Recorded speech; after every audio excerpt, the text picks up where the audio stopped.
ప్రభుత్వం మారిన తర్వాత ప్రభుత్వం మారకముందే కాళేశ్వరం కుంగిపోవడం, తర్వాత రకరకాల కుంభకోణాలు వెలుగులోకి వస్తున్నాయి. ఫోన్ ట్యాపింగ్ కానీ, కాళేశ్వరం కానీ, కార్ రేసింగ్ కానీ ఇట్లాంటివన్నీ వస్తున్నాయి. వీటిపై మీ అభిప్రాయం ఏంటి? రాజశేఖర రెడ్డి గారు అవి కక్ష సాధింపు చర్యలా లేకపోతే ఇంకేమైనా? ఏమంటారా, రాజశేఖర రెడ్డి గారు ముఖ్యమంత్రి ఉన్నప్పుడు పంజాగుట్టలో ఒక పిల్లేరు వానలు బాగా పడి కుంగిపోయింది. పిల్లర్ కూలింది, కుంగిపోయి దాని స్లాబ్ పడిపోయింది. నలుగురు చనిపోయారు. ఫ్లైఓవర్లో ఒక భాగమే కిందికి పడిపోయింది. కార్ల మహారాష్ట్ర వాళ్ళు, బాంబేలు చనిపోయారు. ఇక్కడ తెలంగాణ వాళ్ళకు కూడా దెబ్బలు తాకినాయి. కానీ ఆనాడు ఎవరు కూడా టీఆర్ఎస్ పార్టీ వాళ్ళు అంత ధర్నా చేయలే, గడబడి చేయలే, ఏం చేయలేదు. అది ఇంజనీర్ చేసినటువంటి తప్పు. అంటే ఆ లోతులో ఎంతవరకు అయితే గట్టి భూమి ఉందో అది తెలుసుకోవాలి. అది కుంగికి పోయింది. అటు కాళేశ్వరంలో కూడా ఆ తప్పే కుంగిపోయడానికి కారణము కేసీఆర్, హరీష్ రావు వాళ్ళ మీద వేస్తే బాగుండదు. ఇవాళ వాస్తవంగా కూడా ఇన్ని వేల కోట్ల ధాన్యం ఇవాళ తెలంగాణ పడుతుంది. ప్రతి చెర్ల నీళ్ళున్నాయి. నేను కాలంలో దుబ్బాక ఎమ్మెల్యే కాంటాక్ట్ చేసిన తర్వాత ఊళ్ళో పట్టిపోతే, సార్ మా ఊళ్ళో చెరువుల నీళ్లు లేవు, గణేష్ను నిమజ్జనం చేయాలి అని అంటే వేరే బోర్లలో కలిసి నీళ్ళు తీసుకొచ్చి వాటర్ ట్యాంకులకు వెళ్ళి గణేష్ నిమజ్జనం చేసినటువంటి దినాలు చూసిన.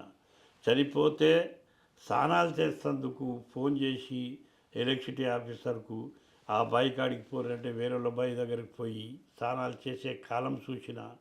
ట్రాన్స్ఫారాలు కాలిపోతే వచ్చి డిఈ ఆఫీస్, ఎస్సీ ఆఫీస్ దగ్గర కొట్లాడితే, అప్పుడు ఎస్సీ ఆఫీస్ సంగాడిలో ఉంటుండగా డిఈ ఆఫీస్ అయితే సిద్దిపేటలో ఉంటుండే. నేను ఎన్నో ఒకసారి కొట్లాడి, ఆనాడు శ్రీనివాస్ రెడ్డి గారు మొన్నటిదాకా డైరెక్టర్ ఉండే, ఆయనతోని కొట్లాడి ట్రాన్స్ఫారాలు తీసుకుపోయినా. లైన్లో రావాలంటే లైన్లో రాదు, పొలాలు వెళ్ళిపోతాయి అని చెప్పి. అటువంటి కాలం కాంగ్రెస్ పార్టీలో చూసిన. ఈ కాలంలో మాత్రం ఇవాళ వాస్తవంగా కూడా సిద్దిపేట చుట్టుముట్టు 10 లక్షల ఎకరాలకే నీళ్ళు వస్తుండేట. నేను ఒక ఆఫీసర్తో విన్నా. ఇవాళ 80 లక్షల ఎకరాలకు నీళ్ళు వస్తున్నాయి. ఎట్లా వస్తున్నాయి? కాంగ్రెస్ పార్టీ ఇన్ని సంవత్సరాలు పరిపాలించింది. నీలం సంజీవరెడ్డి కాడి నుంచి కిరణ్ కుమార్ రెడ్డి దాకా మీరే ముఖ్యమంత్రులు.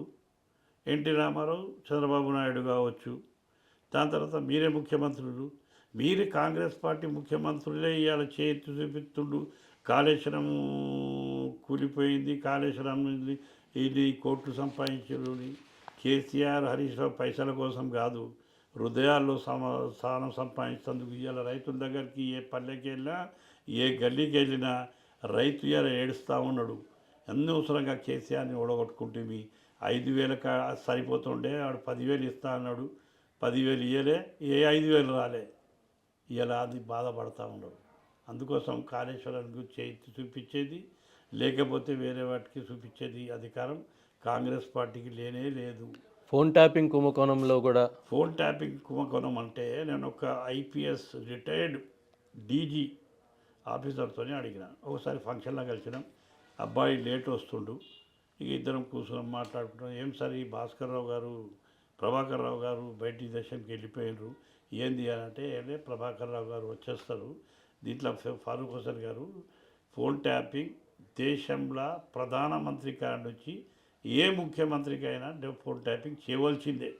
ఎందుకంటే గాంజాయి ఉరేసా నుంచి హైదరాబాద్కు వస్తుంది.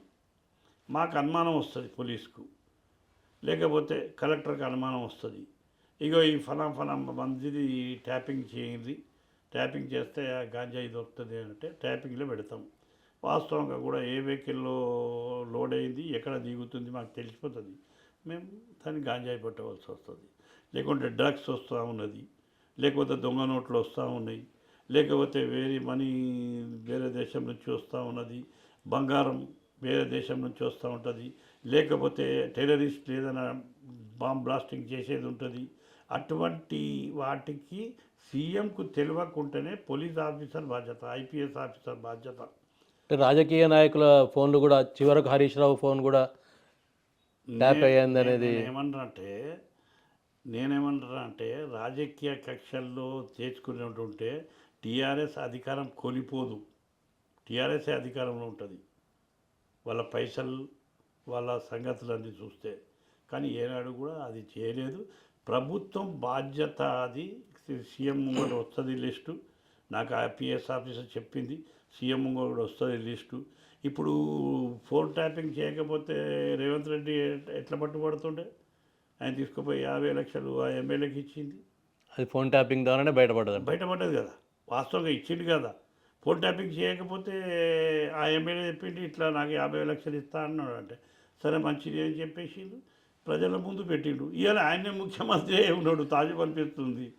ఇక వేరేలోకి దొంగలు చెప్తుండు, చేసింది ఆయనే. మళ్ళీ మనకు చూపిస్తూ ఉన్నాడు.